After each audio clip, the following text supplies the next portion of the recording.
Hello and welcome to another episode of the Pace and Space podcast right here on Pick Swap Media. My name is Sean Barnard, as always, here with my guy Sam Oshtry of The Score, and it is a busy moment in the NBA right now. A lot of things going down. The trade deadline just 2 days away. Teams finding their form. Another James Harden trade request, and Paul George catching a suspension for popping hot on a drug test. So a lot to get into today. Sam Oshtry, how are we doing, my friend? Great. It's trade deadline week. Always when you think that it's going to be kind of a quieter trade deadline week and it's not going to be too much action, Giannis stuff picks up. Harden out of absolutely nowhere. Paul George suspension. There's always just drama in this league. It's always a fun week. Who cares about the Super Bowl? The trade deadline is the most important thing going on this week.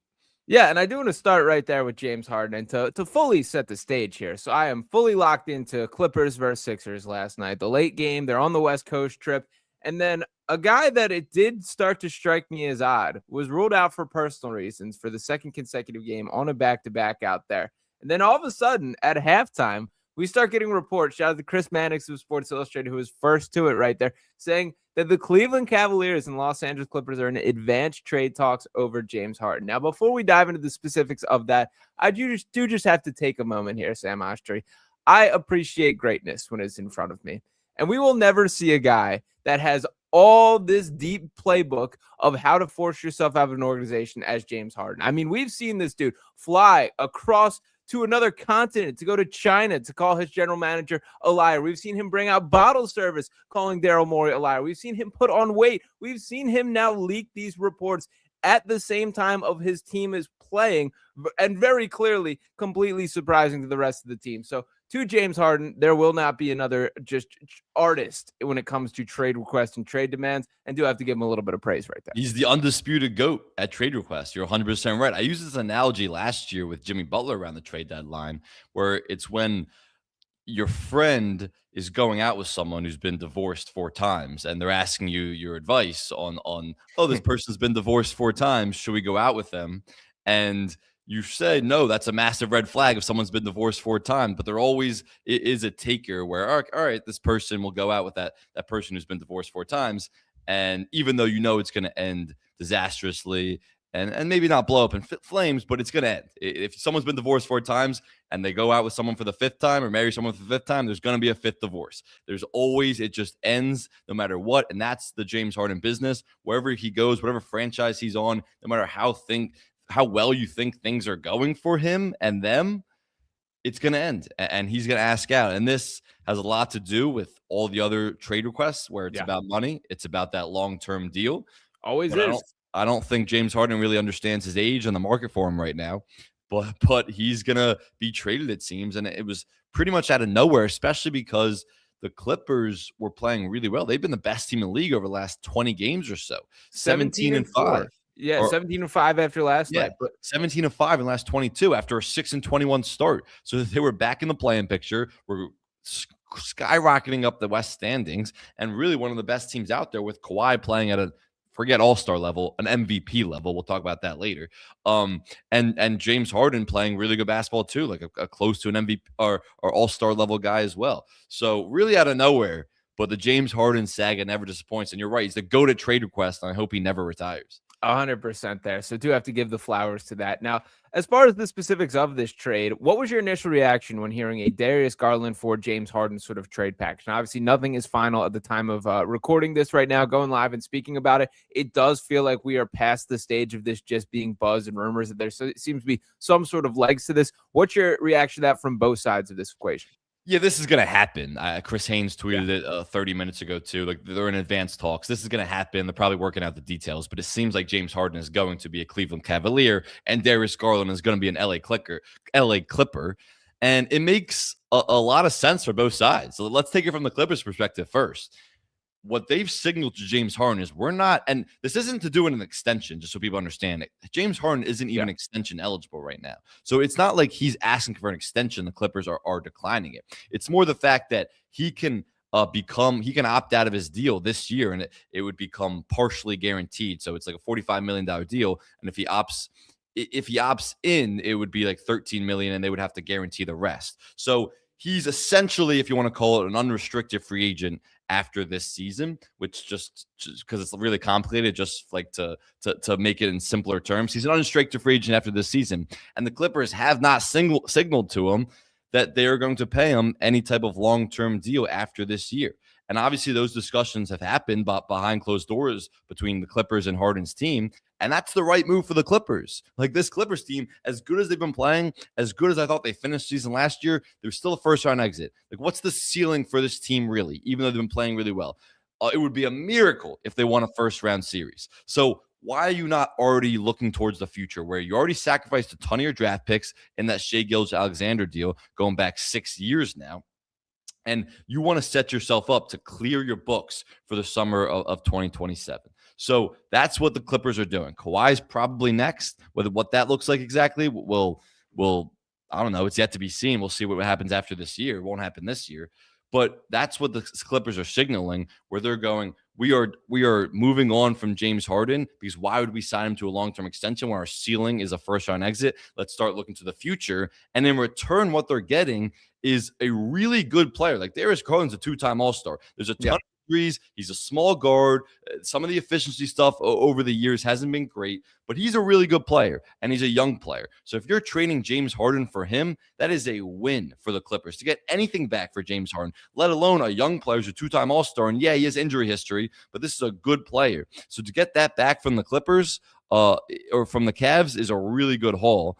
And then from the Cavs perspective, to wrap it up, the Darius Garland, Donovan Mitchell backcourt hasn't worked. It's small of a backcourt, and they've just been exposed physically in the playoffs the last couple of years. And then Darius Garland's dealt with so many injuries. So to elevate your ceiling for this year, where you really feel like in this East, you can build a contender. Cavs been playing a lot better over the last month or so. You can build a contender and make the finals in this East.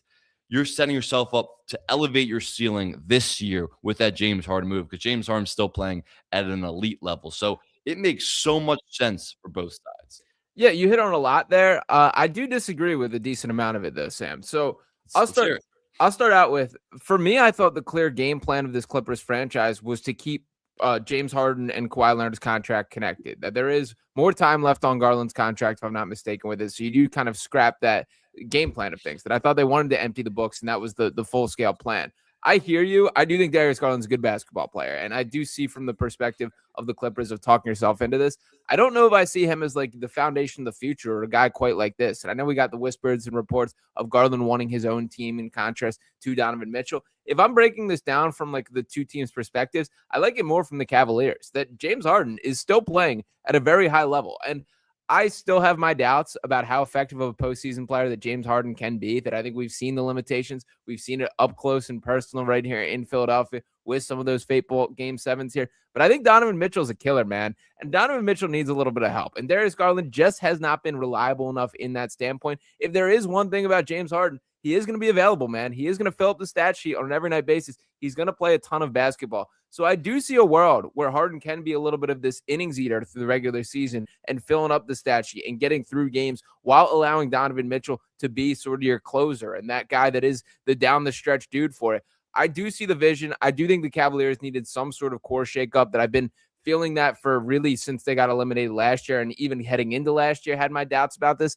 It's worth a swing from the Cavaliers' perspective, because you have to sell Donovan Mitchell, and we're still doing everything possible to try and win. I'm not going to argue you that it's better from the Cavs' perspective. The only thing I would push back is say, like, does James Harden's timeline match up with Donovan Mitchell's necessarily? Like, the James Harden decline is coming. As well as he's been playing, and it's been really impressive the last 2 seasons. He's 36 years old. And so that's kind of the interesting part, is does his timeline actually match up with Donovan Mitchell's? But to make that move, to get ahead of the inevitable Darius Garland, Donovan Mitchell breakup after this season's early playoff flameout, whenever that was going to come, first or second round, this is a smart, proactive move from the Cavs. But it doesn't necessarily like solve all their woes moving forward. I just think it elevates their ceiling this year, which is why I'm on board with it. And I think it's a great move. But you're kind of discounting from the Clippers' perspective. You're getting something back from James Harden, as opposed to nothing and a potential first-round exit. Maybe we don't even make the playoffs this year with getting rid of James Harden and bringing in a Darius Garland, who's still hurt and out, by the way, with that foot injury. And re-injured it like several times now. Yeah, the toe and foot, it's been a real problem. But Well, but you're getting something back in return for James Harden because that divorce was coming. It just didn't make any sense for the Clippers to continue to pay James Harden and be a mediocre team and flame out in the first round as their ceiling. So because of that, you're getting something back. Yeah, I'm not saying Darius Garland's a foundation for anything, but you're getting young piece back, and they don't have a lot of picks moving forward. As we know, the Sixers own a couple of those. So I get the logic behind it from the Clippers side, where I also think it wasn't like they were trying to get rid of James Harden, putting him on the market. I think what happened more was James Harden's camp approached the Clippers saying, James Harden's playing at a close to an all-star level. This team has been playing unbelievable the last 2 months. We want some long-term assurances. We want a long-term contract and get paid, get James Harden paid. And the Clippers said, no, that's absolutely not happening. That's not in our best interest. From there, that trade request, I don't know if it was a request, whatever you want to call it, but that the trade was facilitated because both sides were like, we don't see a long-term future together. And that's how James Harden's trade requests have happened most of the time. It's been that franchise doesn't want to pay him what he thinks he's deserved, or at least not attach long-term deals and years to his contract. And then from there, it's kind of like, all right, the Clippers are going to find the best trade for him, and they're getting a pretty good one. But I don't think it was their intention to like put James Harden on the market this time of year. No, I think this probably, as it typically does, stem from James Harden directly, is how these wheels got turning. Like, we're watching some of the like the John Collins interview after the game, it seemed like genuine shock of like this breaking from John Collins. Well, I mean, there was reports that like this was being discussed by both players before the game, leading up to the game, yesterday or 2 days ago, even. Like, all the Clippers players knew it. I think they were playing that to the media, and Kawhi was like, he's got to do what he's got to do. Like, he's my guy. He'll always be my guy. Apparently, even the Sixers organization was talking about it before the game. So I'm sure it was known to some degree. Yeah, I'm sure. I will say, like, my antennas perked up when I saw him ruled out for personal reasons for the second. On trade deadline week, for sure. Yeah. I started to feel the vibes. So I'm sure it was like, you can connect some dots here. But I do think like this largely stemmed of like a surprise to most of the Clippers organization, at least as of a week ago, and having these talks. So we'll see how that ultimately concludes. You have any final prediction on what the trade package ends up doing? I do think the Clippers will need to cough up at least a draft pick or something to make this go through.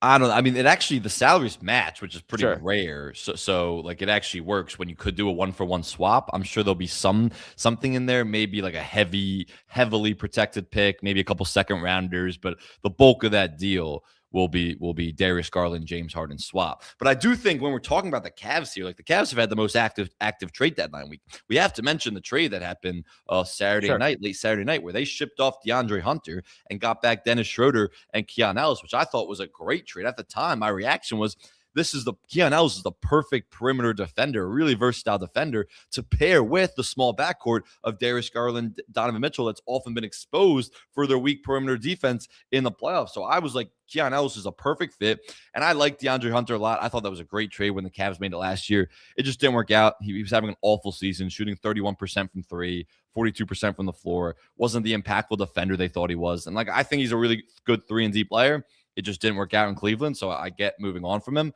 But to get Keon Ellis back in that deal was huge. And then backcourt depth with Dennis Schroeder, because Lonzo Ball has been up and down all season too. So I thought that was a great initial move from the Cavs. And now to get James Harden too, and to have a James Harden, Keon Ellis, Donovan Mitchell as those top three, assuming that would be the starting lineup. Maybe Keon Ellis will come off the bench. We'll see. I think this has been a great week for the Cavs, who are really back in the playoff picture. Forget the playoff picture, the East contending picture. We'll see. We'll see everything get to the finish line. I need to see the James Harden announcement. I need to see what all the details are. To speak on the Kings trade, I'm with you. I like DeAndre Hunter. It's surprising to me how bad that he has been this year. And I think Cleveland is of the same mindset of like, why didn't this work? Because it really should have. Like, I think that was the right type of swing that they took last year. I know the Mavericks gave him a run for the money for a little bit. I know there's other teams in this conversation. The Sacramento Kings got to be the worst front office in sports, man. By far. Yeah, I do think that they hold that crown right here. I like Keon Ellis quite a bit. I think he's a good player. I think he will add some to this Cavaliers team. Also, digging in the weeds a little bit, the main priority of this trade, seemingly to me, was to duck a little bit of apron flexibility and kind of clear up some space. So this sort of was the prerequisite to making deals like this James Harden trade possible. I saw rumors today of them looking to move Jared Allen for more flexibility, which is something, if you can find a realistic return, I think you 100% do from Cleveland perspective. So I kind of appreciate that the Cavaliers are approaching this with a little bit of desperation. I think any team that when you have a Donovan Mitchell caliber of player and this Eastern Conference, you have to look at this as we have an opportunity. We have to take every step to maximize that. And I think that's currently what they're doing. They've also been linked to Giannis a little bit now. Like that initial trade to get DeAndre Hunter off the books was to maybe clear up some stuff with Giannis. The Giannis trade would be super complicated because obviously they have a really high payroll, the Cavs. It's Mobley. But Mobley is a great centerpiece. Like when you're looking around and for all these packages the Bucks might get, like a VG Edgecombe as your centerpiece. The Sixers aren't going to do that, but theoretically, Evan Mobley would be as great of a centerpiece for a young player as you could get. And I would do that in an instant if I was the Cavs. Now that you have James Harden too, like there's no possibility that team wouldn't win the East if they're healthy. But of course, a little bit of an older team, it would switch up or accelerate your timeline a little bit. But I think the Cavs are having a really good trade week so far, and that puts them, or they can be in the Giannis mix if they really want. Even next summer, even if they flame out in the playoffs and the Giannis stuff gets pushed to the summer, they can be in that mix. I do want to say, just to hit on the Kings for a second. Sure. I mean, if you actually went to, did you used to play 2K, like My GM or whatever? Yeah. Oh, yeah. It's one of the favorite activities as a kid. All timer. Yeah.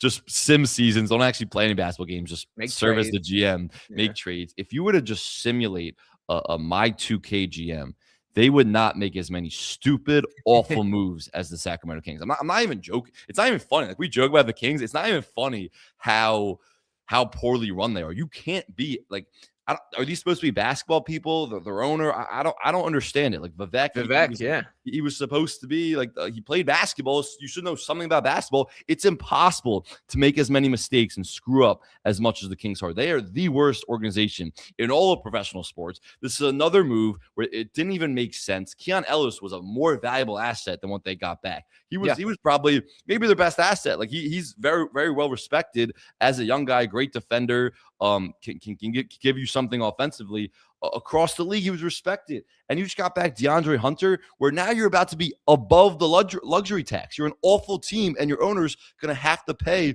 the luxury tax because you couldn't even get the cap situation right, where you bring in DeAndre Hunter. What in the world is DeAndre Hunter doing for this team? And now he's on a contract next year for $24 million, 15% of the cap. So just like another trade that just made no sense. You signed Dennis Schroeder last year. All right, maybe you're always going to use him as a trade asset at the deadline, but this is all you're going to get back for him. So why'd you sign Dennis Schroeder? They do nothing right. I mean, not even like, oh, this one move was a decent move. They don't do a single thing right. They are the worst organization in all of professional sports. Recycle through good coaches, recycle through good players, and end up with nothing.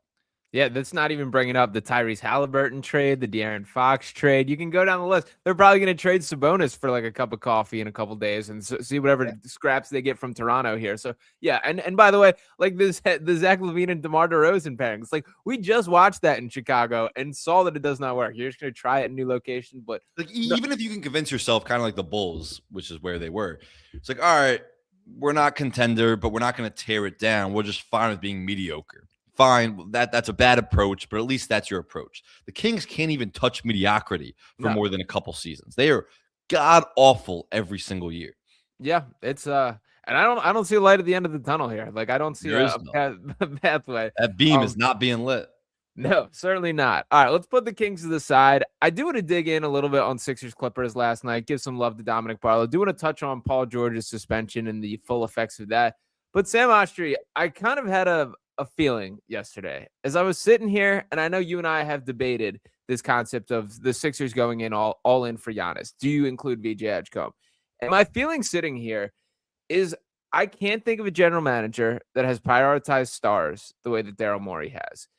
And I kind of have a feeling that this is an opportunity that he isn't going to let pass up. This is not me saying that I would make this decision, but as I was really sitting back there and thinking about the way that Daryl Morey talks about basketball and the way that he speaks about stars and who Giannis still is as a basketball player, I feel like the Sixers are going to make an all-in push, and a lot of this has been some just smoke. At Giannis? Yes. Oh, I disagree. Do you, though? I think the all-in push would be happening right now. Who's to say that it is not? So many leaks. Like, it would be reported. You're seeing all these teams, the Wolves, the Warriors, these counters. It's just, especially Daryl Morey. I mean, that guy, everything he does gets leaked. That guy does not move in secrecy at all. It would just be leaked. Like, I just feel like it would be out right now if they were making an all-in offer. I would be shocked if if they're, or maybe they're just hoping for it to get to the summer and they really believe it will get to the summer, which I think we do too. But I would be pretty surprised if they're making an all-in move. Can you tell me if I'm wrong on this? A package of Paul George, VJ Edgecombe, a Clippers pick, and another first-round pick. I don't think another team can beat that offer. I agree. I think that's definitely the best offer. Maybe the Cavs throw something in there and they get a third team in and get a pick through that. And like a package centered around Evan Mobley would be better. But there's no centerpiece player like the Heat's package of Tyler Hero, whatever that's going to be. Even if the Warriors can give so many picks and like those picks will be really valuable, there's no player who's as proven at this point more than halfway through his rookie season as VJ Edgecombe as like a young centerpiece. So I'm with you. I think that would absolutely be the best package, which is why I don't think it's happening right now, because we would hear more about the Sixers going on. I mean, how these negotiations would work, if the Sixers were really interested, they would offer something without VJ first. Yeah. Bucks would have to counter, say it's VJ or bust, and then the Sixers would have to make their decision from there. I just think Daryl Morey, as much as we know him to be a star hunter, I think that's number one, a little overblown. And number two, I think maybe he's learned his lesson and he's become more patient with his team building approach, because he has these two building blocks for the future in VJ and Tyrese Maxey. But I don't agree with that right now. I think the more I've thought about it over the last week, and I said I would do the trade, but I wasn't 100% in on it. The more I've thought about it, I'm pulling that trigger 100% to get Giannis Antetokounmpo and sacrificing VJ Edgecombe in that trade. Yeah, I still feel more solidified that I wouldn't. But what I do feel is I don't think Daryl Morey thinks about basketball the way I think about basketball. But I do think that he puts such a high percentage into what stars bring to an organization, what that top end elite tier players. And as you pointed out on this very podcast, like the likelihood of VJ Edgecombe becoming a fraction of who the player Giannis is unlikely. Like that's just the facts of the matter here. Is Giannis is in that caliber of a player that is really hard to get to right there. And when I factor in, that's the way that he's wired. That's the way that he thinks. And I do think that he holds enough assets to put forth the best offer here. I kind of think the Sixers are going to get Giannis, man. That's a bold statement. I just don't. I don't think they're going to put VJ in the deal. I don't think they're going to put VJ in the deal. And maybe if they do put VJ in the deal, then they're hesitant to give up that Clippers pick, or at least the one that's more valuable. I don't think it's going to happen. And look, Daryl Morey's always been a numbers guy, a models guy, obviously statistical evolution in basketball. He was at the forefront of, and he's always, whenever he's discussed trades in the past, he said, oh, well, we went from this % chance, according to my model, to win the title to this % chance. There's no way his model's not telling them that Giannis gives them a much, much better chance of winning the East and winning the title this season and next than anything that they have right now. So it like, I get what you're saying, that it wouldn't be a shocker from, this is what Daryl Morey has always said and stood by, and this is what his history says. I just don't think it's happening right now. I don't agree with it, but I'm just saying I don't think it's happening right now. And maybe they'll revisit in the summer based on how this season goes and how the year ends with Joel Embiid's health and all that stuff. I just can't see it right now. I just can't see the Sixers pulling that trigger. Yeah, I mean, we'll bookmark it and we'll see what happens here. But I really, like the past 24 hours, I've really had that like realization to sit there and be like, if Daryl Morey is who I think he is, he makes this deal, man. Like he makes the call. Maybe he's not who you think he is. Maybe he's not. And maybe that's right. Like, I'm not going to be a guy sitting here upset if, they hold on to VJ Edgecombe past the trade deadline. Love VJ. Could not be more thrilled with what he's brought to his organization and what he is going to bring in the future. So I'm not really pushing for this, but I do think like my common sense has sort of clicked in here of like, I have to take what Daryl Morey says at face value over the years. It's just, they can put together the best offer, as you just outlined. They can put together the best offer if they're willing to put that pick and VJ Edgecombe in that deal. It's just, do they want to do that? And to me, I would 100% do it right now. I would be all in for Giannis with that package, including VJ. But I understand the people who are saying, no, like VJ, this building block of the future.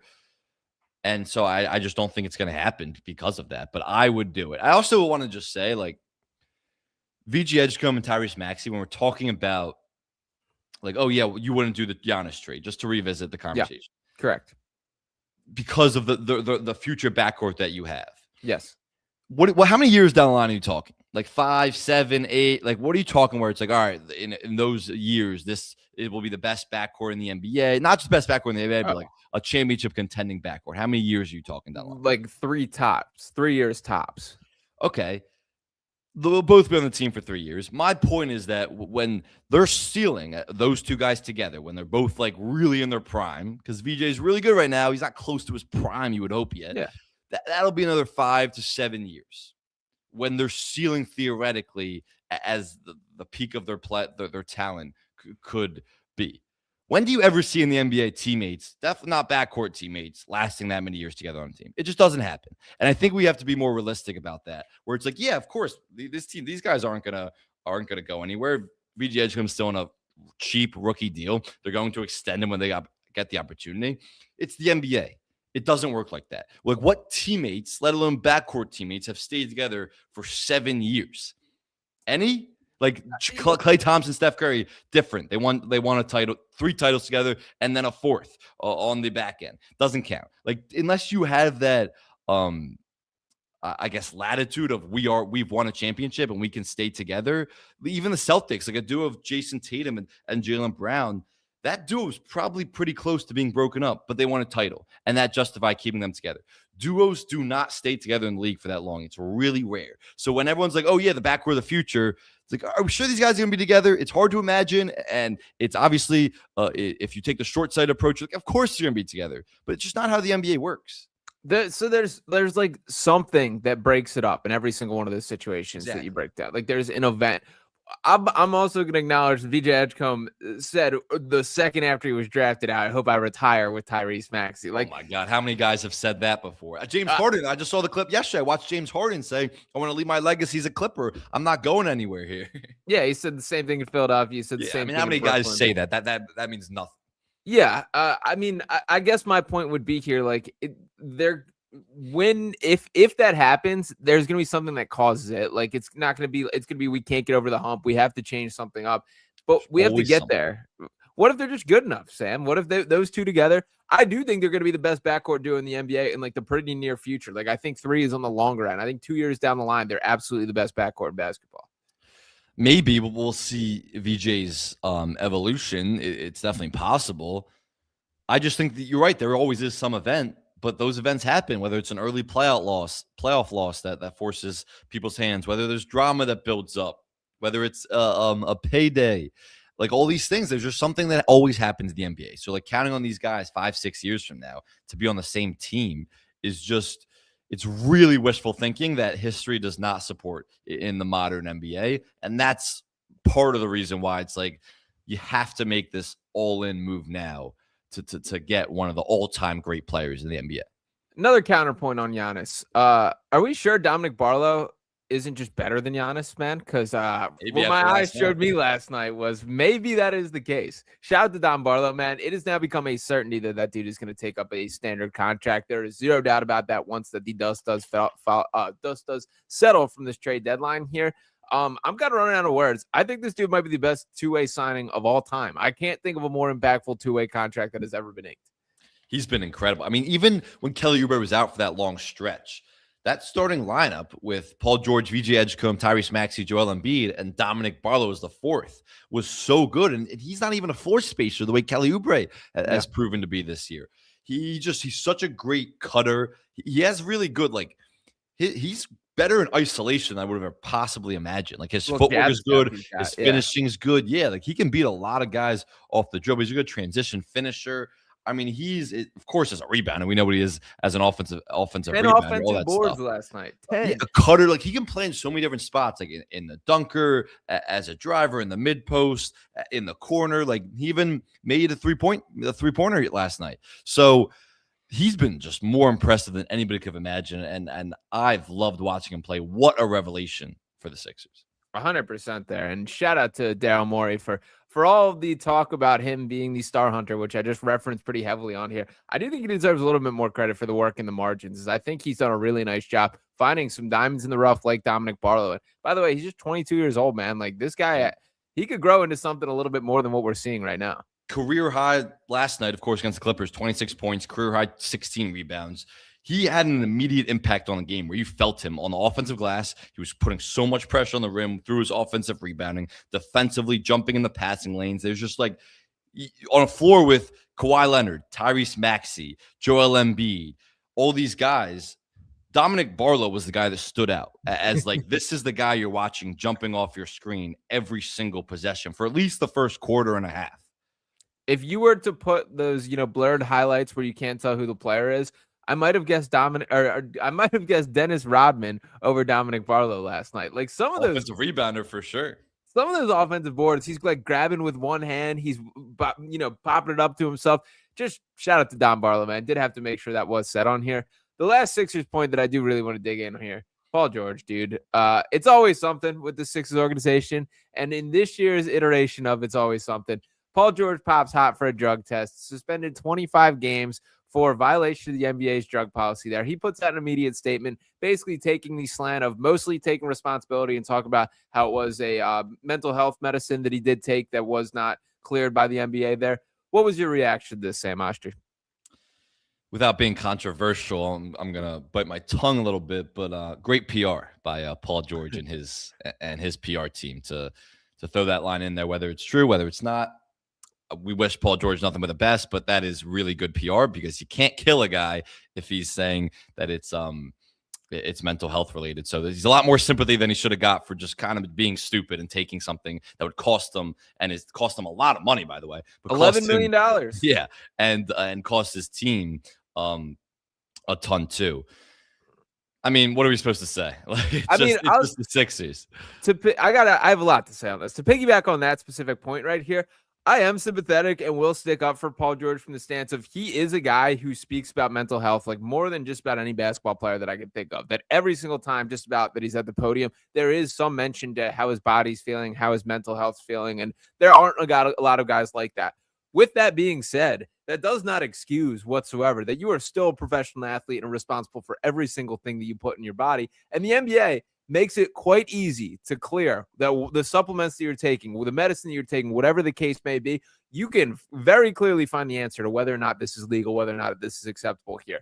We're not going to find out what the specific drug or whatever he tested positive for was, and that certainly changes the way that I feel about this a pretty significant bit. So I don't want to go down that pathway without having that level of knowledge here. But this has some massive effects on the Sixers team, man.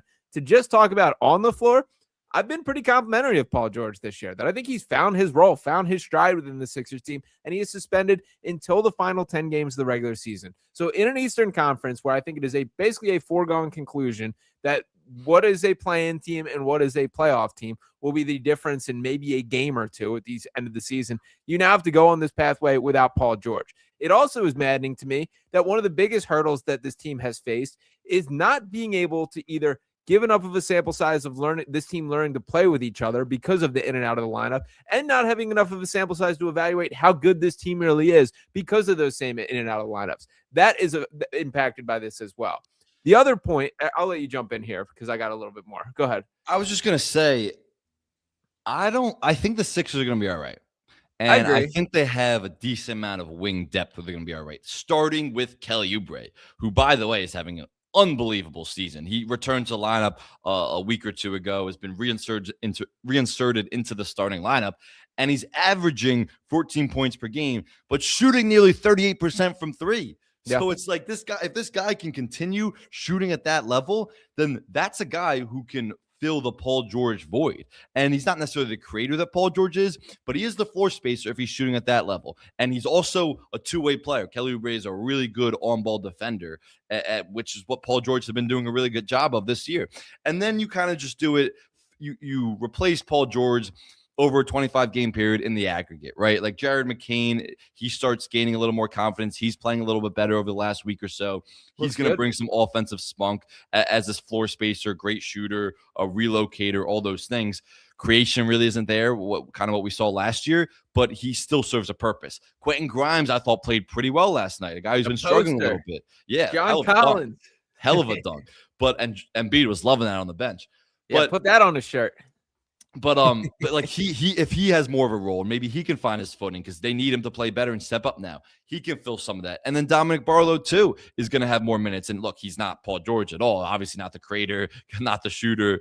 They're very different players. But in the aggregate, I think they have the help that they need to kind of be okay and weather the storm without Paul George, who was having a good year. Like Paul George was serving his purpose for this team. He was averaging a career low in points, but the Sixers weren't asking him to be this on-ball creator on a ton of possessions offensively. Like he was more of in a complementary role. And so I think they'll be all right without him, where I don't think it's that big of a deal in terms of the loss of a player. They are getting him back for a playoff run, and there is something to these guys haven't played a lot of minutes together. But I also think he can fit in where it's more like Embiid and Max need to play a lot together. VG Edgecombe as the two guard needs to play a lot together alongside Maxey, alongside Embiid. I think Paul George is more of a plug and play type player where when he's back towards the end of the regular season, it won't be that big of a deal. And he'll be healthy now. Like this guy's had a lot of injuries. Who knows how the next 2 months could have played out with his injury. So at least he'll be healthy for a playoff run. Yeah, I do largely agree with all that. And off to a 2-0 start without him, 23 more games to go in this conversation here. The bigger story to me might be the financial impact of this, because we've talked plenty about the Sixers' goal of ducking the luxury tax. And that's been something I looked it up yesterday. They have not paid the luxury tax since 2003, and the 03-04 season is the last time this organization paid the luxury tax. They've never done it under Josh Harris. They're not going to do it. That is the reality right here. And it's maddening to me because this is a major market team that is intent on contending and has been for the past decade here. But those are the facts. That is what we know, that they are going to approach this trade deadline with the goal of getting under that luxury tax. Prior to the Paul George suspension, it seemed basically a foregone conclusion that Kelly Oubre Jr. and Andre Drummond would be the names on the way out purely for financial reasons. With the suspension of Paul George, there's a $5.8 million luxury tax credit that they are given back to the organization. So now the equation shifts from you needing to move a guy like Kelly Oubre, who we just spoke about has become a very important part of the Sixers team, to all you have to do is dump 2 minimum salaries. That's a guy like Eric Gordon, maybe a guy like Janai Broom, if I can get my wish in the conversation here. But that is a far more manageable task.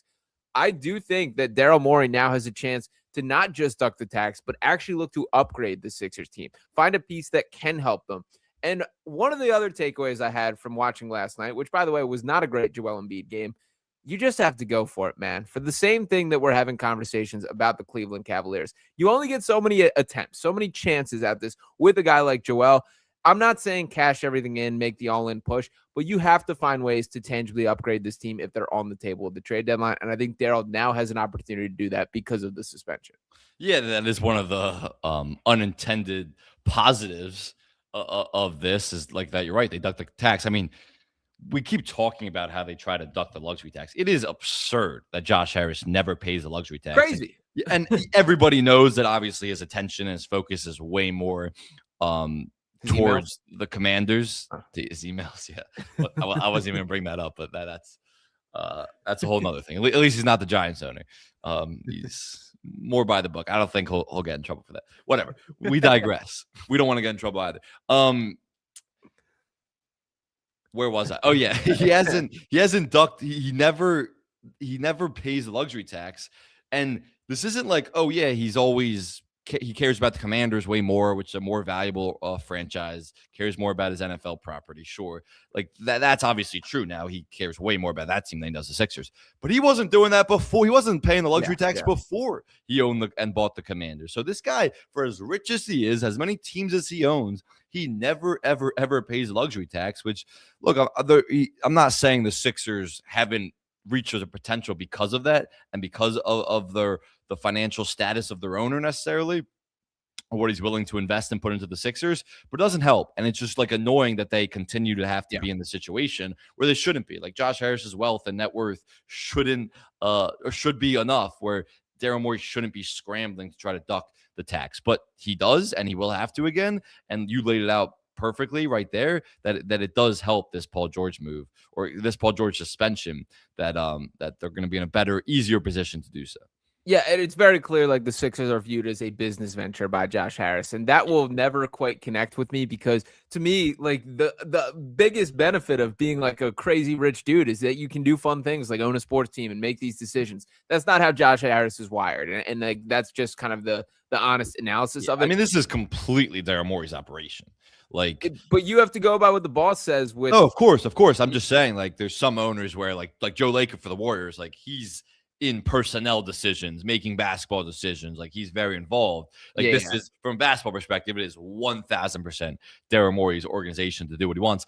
And I constantly note the Bob Myers thing, where Bob Myers is an advisor to Josh Harris's organization now, but not just the Sixers, his entire sports properties. And Bob Myers is courtside a lot of Sixers games in that owner's seat. And who knows what his level of impact is these days, and if Josh Harris asks him for advice and his thoughts on certain things, which might differ from Daryl Morey, because they kind of take different approaches to building rosters over the years, and one, two competing. One actually does it. The other's a Steph Curry merchant from a GM standpoint. I mean, that's not fair. That's not fair. Steph Curry merchant is excessive. He also drafted Draymond, I believe.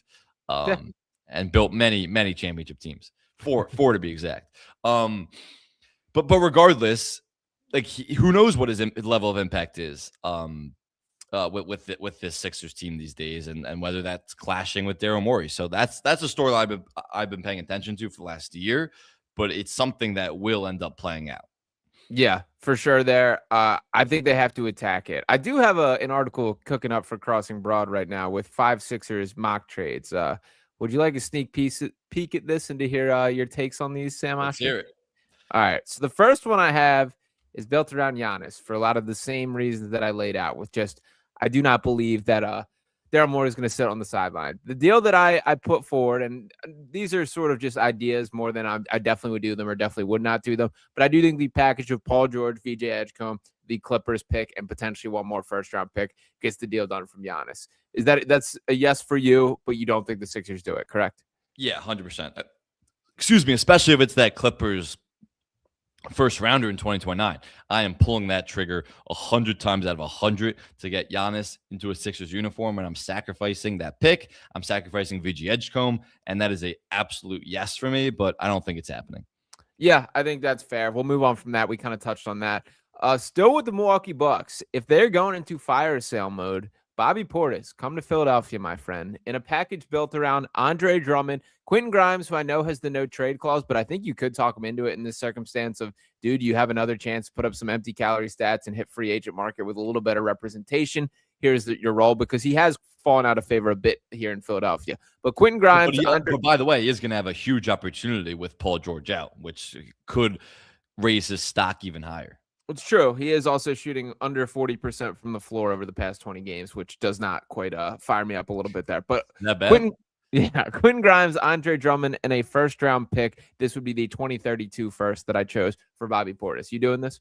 If I'm the Sixers, yeah, I wouldn't do that if I'm the Bucks. Why not?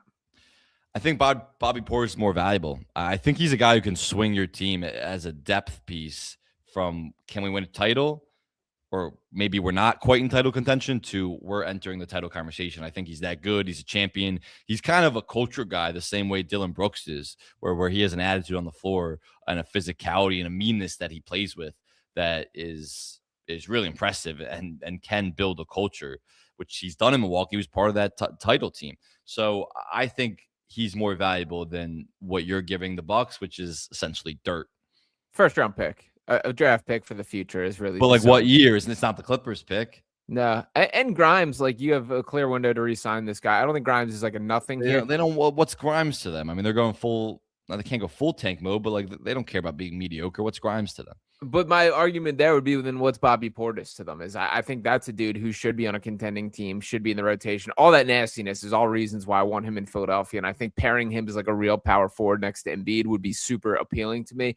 I kind of view this as, if the Bucks can get a draft pick for him, I would probably do it at this stage of this game as you do shift into this rebuild. From the Sixers, 100%. Bobby Portis would be awesome in Philly, and he would be kind of that culture toughness guy that they need for a playoff series, especially playing the 4 alongside Embiid. So I would do it from the Sixers' perspective without question. All right, let's move on to a 3-team trade between the Philadelphia 76ers, Orlando Magic, and Houston Rockets here. So moving some pieces around a little bit, the Philadelphia 76ers walk away with Tari Eason as the main acquisition here, a guy we've talked a little bit. In order for that to occur, trading to the Orlando Magic, Eric Gordon, and a second-round pick, and trading to the Houston Rockets, Justin Edwards, and a protected first-round pick. So the selling point here for the Rockets is you move Tari Eason, you cut a little bit of money, you pick up a first-round pick, and bring back Justin Edwards. The Magic, for basically just being a salary absorber here, pick up Eric Gordon in the process, who I do think could make a difference there as just a shooter, and you do duck the luxury tax. Shout out to Josh Harris. Well, let's be honest. Eric Gordon isn't making a difference anywhere. I don't think he's making a difference in the G League at this point. But I would do that if I'm the Sixers for sure, because I mean you're upgrading. It depends what that protections are of that first round pick. I would want it to be heavily protected if I'm the Sixers, because I wouldn't give up a potential valuable pick if for just Tari Eason. But in terms of the player swap, I mean, the upgrade that Tari Eason is as a real impact rotational player compared to Justin Edwards, who wouldn't even be in a playoff rotation, is huge. So I think that would be a great trade for the Sixers if there's a heavy enough protections on that. And then you get it from the Rockets perspective is just kind of like a salary dump. So that's an intriguing one that that's not going to happen necessarily, but like theoretically that definitely could. What do you think the chances of the Rockets trading Tari are? Pretty low. I think they view him as a valuable asset, honestly, and he's important to this team. Like he's a really good depth piece to them, and like he obviously can't initiate the offense, but he can be a guy who can swing playoff series in like a game 4 where he just comes in and is phenomenal defensively, grabs some boards, some putbacks, and drills a couple threes where it's like, all right, he swung a game in the third quarter. So and unless you're getting back something meaningful when the Rockets are all in right now, I'm holding on to Tyrese. Yeah, that's fair. I understand why they would. I do think he's a bit repetitive on their roster based on the Amin Thompsons that they have. But that's why he's just like a depth piece. Yeah, for sure. But I would love to see him flourish in another location. I would love. He's shooting 48% from 3 this year. I would have guessed like 40. 48% is absurd. He was leading the NBA for a little bit there. Is that still the best rate? I don't know right now. I just have his stuff up. Okay, gotcha. I'll transition to the next one here. Another bargain bin trade here. Jay Huff comes to the Philadelphia 76ers in exchange for Andre Drummond and a pair of second-round picks.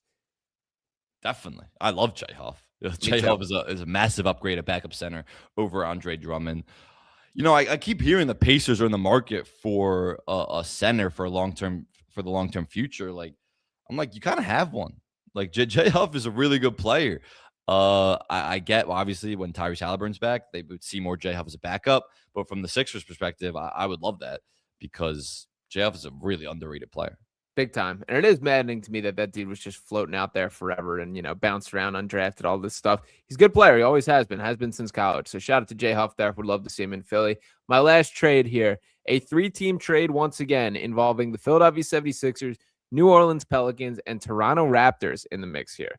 Coming to Philadelphia, we have Saddiq Bey and Jonathan Mogbo. Shout out to him, power forward guy that I see the archetype of. And Saddiq Bey, who quietly has sort of found some footing in his NBA career. It's been very good for the Pelicans. In order for this to happen, New Orleans walks away with 2 second-round picks from the Sixers and Andre Drummond, and the Raptors pick up Eric Gordon and a second-round pick as well. So the Sixers are trading Andre Drummond, Eric Gordon, and 3 second-round picks to bring in Saddiq Bey and Jonathan Mogbo. From the Raptors' perspective, you bring in Eric Gordon in a second for Mogbo. And from the Pelicans' perspective, you get Drummond and 2 seconds for Saddiq Bey. You're really trying to get rid of Andre Drummond, which I understand. And to be fair to Drummond, it's more the contract of why here. And like Bona, I'm still not there that he can be the lone option, but he's been pretty good in the larger scale of the season. I would do it because I don't think you're sacrificing much, and I like Saddiq Bey as a player, but there is some redundancy between Saddiq Bey's game and the other guys you have on the roster, like with VJ and Paul George when he's back, and of course Tyrese getting most of the guard creation touches, and then Embiid's a whole different part of the equation. But like, where is Saddiq Bey's touches coming when it's like Quentin Grimes, if Jerry McCain's back in the mix? With Dominic Barlow, of course, like all these Kelly Oubre, Kelly Oubre has been awesome. Like, where Saddiq Bey's touches really coming, where he's thrived the last couple of years because he's kind of had more on-ball responsibility. And he's been good. He's really good. But I just see a lot of redundancy with Saddiq Bey with the Sixers in terms of the roster that they have right now, where I don't know if it would make a lot of sense, but I would do it in your trade scenario because they don't have to give up a lot for it, and you can get off Andre Drummond. So like I would still pull the trigger. All your trades benefit the Sixers, clearly. Yeah. So I would do them, almost all of them, from the Sixers perspective. Some of them from the other teams, I don't know if they would get done. Yeah, that's fair. As far as from the Sixers angle with Saddiq Bey, I'm pretty cool with changing the identity of this team gradually, where it's not just overloaded with guards to where we are overloaded with wings. That from an identity standpoint, I'm cool with that. I do think in these stretch without Paul George, that Saddiq Bey would be pretty important to the Sixers team as far as what his role would be. And I think you're a little bit more optimistic about the wings as a whole than I am. That I think each of these guys have their own specific flaws. Like Watford's a guy that I like, but I think you have to use in the right situation. Jabari Walker, I think, has his flaws that you can't count on in an every single night basis. Oubre is really the only guy I view as like a actual two-way legitimate wing option here. Like Grimes can be undersized and exposed and is pretty inconsistent. I'd be open to giving Saddiq Bey a little run is sort of what I landed on. Yeah, but he has his flaws too. Like over the last sure. 2 seasons, he's shooting around like 32, 33% from three. So as a floor spacer, there's some question marks there. And like a lot of his points come off of on-ball creation. He is a good spot player for sure too, but he's not the floor spacer that some of these other guys might be, which Kelly Oubre has become in a lot of ways with his shooting right now. Yeah, he's a bulldog though, Saddiq Bey, man. He is. No, he's a great player. Yeah, so those were a couple I did want to throw out there. Any other thoughts around the league that you do have before we wrap up here, Sam Oshtry? I don't think so. I think as more Giannis stuff comes out as we approach trade deadline here, almost 48 hours from now, I am highly skeptical that Giannis is going to be moved before the deadline. That's what we talked about last week. For all those same reasons, it just doesn't make sense for the Bucks. It's not in the Bucks' best interest, and there have been reports, obviously, from Giannis's camp where he's getting out there saying he's going to make it uncomfortable because he doesn't want to sit the whole second half of the season, like we said, to be wasting the prime of his career. But from the Bucks' perspective, their best offers are going to come in the summer, and they want to tank this year. They still have their pick for this draft. So they want to lose as much as possible in the second half of the season. So after the trade deadline, it could be awkward if Giannis is still a Buck, which is why I think his camp is putting more pressure on the Bucks.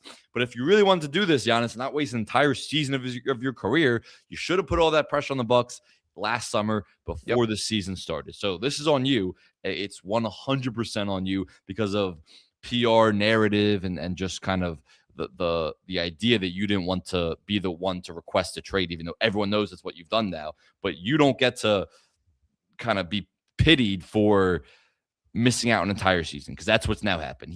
If he doesn't get traded at the deadline, it would be a waste of an entire season in the prime of his career. And that's just sad for a player that good. But it's on Giannis. He has nobody to blame but himself.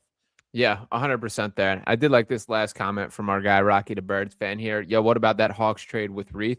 I like Duop Reith, man. That was a guy I kind of had on my Sixers targets list. I just don't think he was getting enough time in Portland. Any thoughts on that trade? And I like Vic Krejci too. Like, I think he's turned into a good player. I kind of like the trade for both sides. Yeah, I'm 100% with you. I think he's kind of underrated in a way and just couldn't crack the rotation. So it's like, why not take a shot? And I think he'll actually get some meaningful minutes over there. All right. Well, last question for you. Do we see a bigger name traded than James Harden or Darius Garland at this trade deadline? No, probably not than those two guys. I mean, like I said, I don't think Giannis is getting moved. So if it's no Giannis, then who else would it be? The other two guys are Ja Morant and Anthony Davis. But the Anthony Davis asking price that the Dallas was putting on him was just way too high. He's not worth what the Mavs were asking for. We're coming off the injury, if you trade for him, you probably would have to extend him. So I don't think he's traded by this deadline, Anthony Davis, because he's not really going to play the rest of the year, and that would get him pushed to the summer too. And then the Ja Morant thing is interesting too. Those would be the two names to watch. But again, I think the Grizzlies push that to the summer too. They're not making the playoffs. They're not making a real push. And the market for Ja is really soured. And now he's out with another injury again. So I don't feel like my instinct would say no, those two guys aren't getting moved, and Giannis isn't getting moved either. So it feels like James Harden will be the biggest name. Yeah, I think that is probably how things do play out here. But me and Sam will be all over things right here on the Pace and Space podcast with Pick Swap Media. We'll be back with you at some point Thursday. We'll iron out this plans right after that. After the deadline, I think it's 3 or 4. So okay, we'll yeah. On after. Go live right after that? Yep. All right, I'm game with that. So yeah, make sure to stay locked and tune in with us back then. Appreciate each one of you guys for tuning in and hanging with us today. Drop any comments that you have below. Make sure you're subscribing wherever you're listening at. Me and Sam will be back with you next time right here on the Pace and Space podcast. Peace.